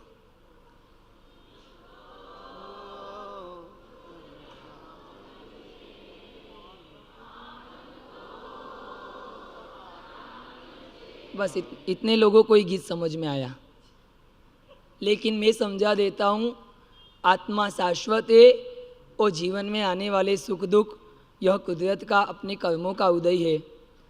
अब समझ लो, एक नई बात मैं आपको कहना चाहता हूँ। सांप और नौलिया दोनों जब लड़ाते हैं तब दोनों में विजेता कौन होता है? नौलिया, बराबर। क्यों? सांप और नौलिया जब लड़ाता है ना, तो नौलिया उसे खींच खींच कर उस जगह पर ले जाता है सांप को जहाँ नॉलवेल वनस्पति होती है। वो प्रहार करता है, वो सांप का जब जहर चढ़ता है, नौलिया जाकर नॉलवेल वनस्पति सूंघता है, जहर उतर जाता है, और जब जहर उतर जाता है तो पूरे जोश के साथ वापिस सांप के ऊपर प्रहार करता है। सांप तो बेचारा थकता जाता है, नॉलवेल का जहर उतरता है तो डबल ताकत, और डबल ताकत से वो प्रहार करता जाता है, अंत में सांप को मरना पड़ता है। आपके पास भी नॉलवेल की वनस्पति यानी कि नवकार महामंत्र है। बाहर जाओगे तो सांप आपके सामने खड़े हैं, क्रोध, मान, माया और लोभ। आपको नौलिये का काम करना है। वो सब परेशान करे, लेकिन आपको बार बार नवकार की सुवास को लेना है। नवकार की सुवास कहाँ से आएगी? अंदर से आएगी। अंदर नवकार का वास होगा ना, आपके हृदय में नवकार का वास होगा, तो वास में से निकलेगी सुवास। अगर आप बार बार सुवास को लोगे, वो सांप ऐसे ही थक के खत्म हो जाएगी, एक दिन वो हार जाएगा और तुम जीत जाओगे। इसलिए नवकार को हृदय में यहाँ से बसा के जाना है। इसलिए मैंने आज एक नया ग्रुप बनाया है। उस ग्रुप में आपकी इच्छा हो तो आपको जुड़ना है। मेरे ग्रुप का नाम है नवकार के पहले 2 शब्द यानी कि नमो। इस नमो ग्रुप में आपको जुड़ना है। यहाँ पे किसी का नाम नहीं लिखा जाएगा, न तो बेच मिलेगा न ड्रेस मिलेगा, बस हृदय के भावों से नमो ग्रुप के मेंबर बनना है। बनने के बाद करना क्या है? अपने से बड़े जितने भी हो उनके सामने कभी भी ऊंची आवाज़ में बात नहीं करना, ये अहम का प्रतीक होगा। बहू हो तो सासू से कभी कड़क बातें मत करना, बेटे हो तो बाप से कभी ऊंची आवाज़ में बात मत करना। दूसरा नियम, अपने घर में जो वडील हो, माता पिता हो तो उनके चरण स्पर्श करना, ये दूसरा नियम है अगर नमो ग्रुप का मेंबर बनना है तो। और तीसरा नियम है नमो ग्रुप का, हो सके वहाँ तक इन कषायों से हमेशा दूर रहने का प्रयत्न करना। बोलो किसको किसको मेंबर बनना है? माता पिता को चरण स्पर्श करना पड़ेगा। हेमचंद्राचार्य महाराज ने अपनी माता को दीक्षा दी। दीक्षा देने के बाद उनके समाधि के लिए 1.25 करोड़ नवकार मंत्र का जाप आचार्य हेमचंद्राचार्य महाराज ने किया था। आप खाली चरण स्पर्श नहीं कर सकते हो क्या? नवकार तुम्हारे पास में है तो ऐसा मत समझ लेना सब कुछ आ गया, अहम जाना चाहिए। माता पिता को चरण स्पर्श करना पड़ेगा। बहू होगी तो सासू को चरण स्पर्श करना पड़ेगा। करोगे? बड़ा मुश्किल है। बोलो बड़ा मुश्किल है, ये तो हो नहीं सकता। कुछ पाना है तो कुछ समर्पण करना पड़ेगा। बोलो क्या बनना है तुमको? सुलसा, चंदनबाला, रेवती, रुक्मणी, मृगावती बनना है? गलती नहीं थी तो भी चंदनबाला का सुना। बोलो इस जीवन में गुरु बनना सरल के शिष्य बनना? गुरु बहुत मिल जाएंगे लेकिन शिष्य मिलना बहुत मुश्किल है। शिष्य किसको कहते हैं? जो गुरु के अनुशासन में रहे उसको शिष्य कहते हैं। गुरुदेव ने पहले दिन तुमको आदेश दिया, 9 दिन आपने उसका पालन किया तो आप शिष्य, नहीं तो शिष्य नहीं मानना अपने आप को कभी। अगर गुरुदेव के नियमों को तोड़ा है तो अपने आप को गुरुदेव के भक्त मत मानना। बोलो क्या बनना है? मृगावती बनना है कि दया भाभी बनना है कि एकता कपूर बनना है? क्या बनना है? बोलो। बनना है तो शुरुआत करो, नमो ग्रुप के मेंबर बनना पड़ेगा तो सुलसा, तो चंदनबाला, तो मृगावती बन पाओगे। बाकी अहम में रह के तो कभी भी ये गुण तुम्हारे में आएंगे नहीं। बोलो तुमको क्या बनना? शालीभद्र क्या बनना है? धन्ना जी के डायालाल के जेठालाल? वो उल्टे चश्मे दिखाता है, मैं तुमको सीधे चश्मे पहनाता हूँ। बोलो समझ में आ रहा है? नमो ग्रुप के मेंबर खुद की आत्मसाक्षी से बन जाओ। घर जाने के बाद नम्रता इतनी जीवन में दिखनी चाहिए, परिवार वाले गांव वाले कहना चाहिए ये नवकार का आराधक आया, ओ चेतन जी का श्यप। तो जो प्रभावना देंगे वो कल देंगे। मैं एक प्रभावना आपको देना चाहता हूँ, जो आपको चाहिए वो ले लेना। हो ना? सुनो, घर से निकलने से पहले 3 नवकार गिन के ही बाहर निकलना। 1। दूसरा नंबर, भोजन के पूर्व 1 नवकार गिन के ही भोजन करना, जिससे कोई विकार खड़े न हो। नंबर 3, डेली 27 या 108 नवकार गिनना। नंबर 4, प्रभु दर्शन करने के बाद ही मुंह में पानी डालना। दर्शन करते हो तो पूजा करना। नंबर 5, भाष्य जाप जो हमने आपको सिखाया है वो डेली शाम को अपने परिवार के साथ बैठकर 3 नवकार या 9 नवकार जितनी अनुकूलता हो गिनना। नंबर 5, हो सके तो अयंत परमात्मा की आज्ञा रात्रि भोजन का त्याग करना, जमीन कन का त्याग करना और होटल में जाने का भी त्याग करना। और नंबर 9 नियम, अपने गुरुदेव को हमेशा हृदय में बसा कर रखना, उनके सच्चे अनुशासक बनना, हमेशा उनके चरणों में झुकना और झुकने के बाद कभी सिर मत उठाना। ये 9 नंबर, ये 9 नियम लेके जाना है। इस रतलाम चातुर्मास के भी 9 अद्भुत संयोग बने। 5 तो मैंने बता दिए थे ना प्रवेश के दिन। ये 2016 का चातुर्मास, 6 और 2 8 और 1 9। गुरुदेव का जीवन का 63वां चातुर्मास, 6 और 3 9। 72 जिनालय में इसकी घोषणा हुई, 7 और 2 9। और इस चातुर्मास में 18 साधु साध्वी भगवान थे, 8 और 1 9। और 5वां बताया था, कौन सा बताया था?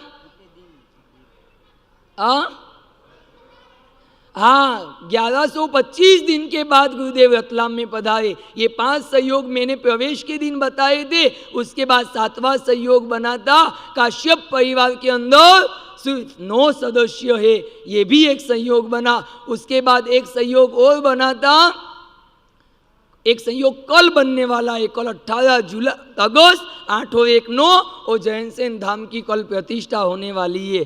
और कौन सा था?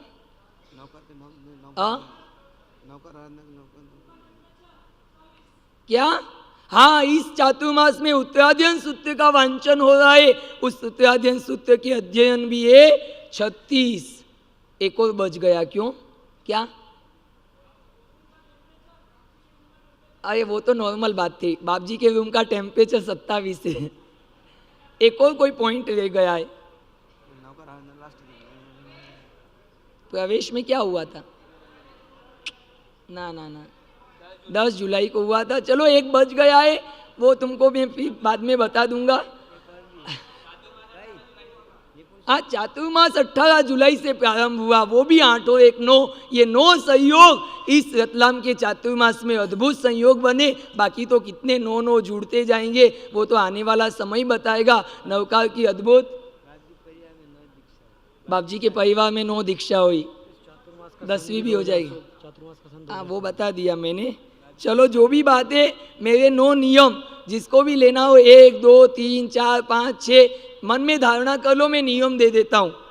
चलो हाथ जोड़ो जिसको भी लेना हो, और जिसको भी नमो ग्रुप का मेंबर बनना हो अभी से बन जाओ और अपने जीवन में नमो को आत्मसात करो। यही नवकार की आराधना की सार्थकता है, यही नवकार की। हाँ बोलो, 9 नियम बोल देता हूँ फिर से एक बार, कटे गया तुम्हारा।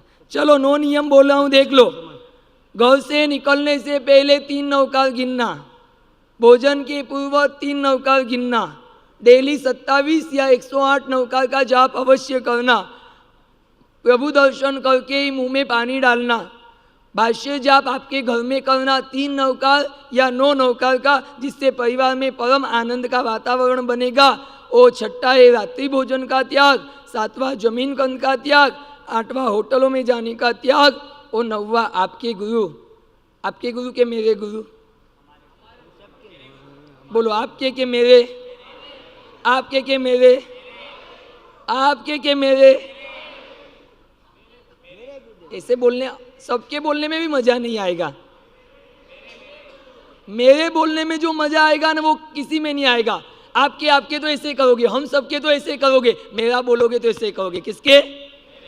आवाज तो आई नहीं, मुंह से नहीं, यहां आवाज आनी चाहिए। मेरे गुरु महान है तो मैं उनके प्रति समर्पित रहूंगा। बॉम्बे के अंदर एक फैमिली रहती थी, बता ही दूं तुमको। गावड़े में उनकी मम्मी रहती थी, माता पिता। एक बार सेठ जी ने घर पे आके कहा, कल गांव से माँ आने वाली है। क्या कहा? कल गांव से माँ आने वाली है, गांव से।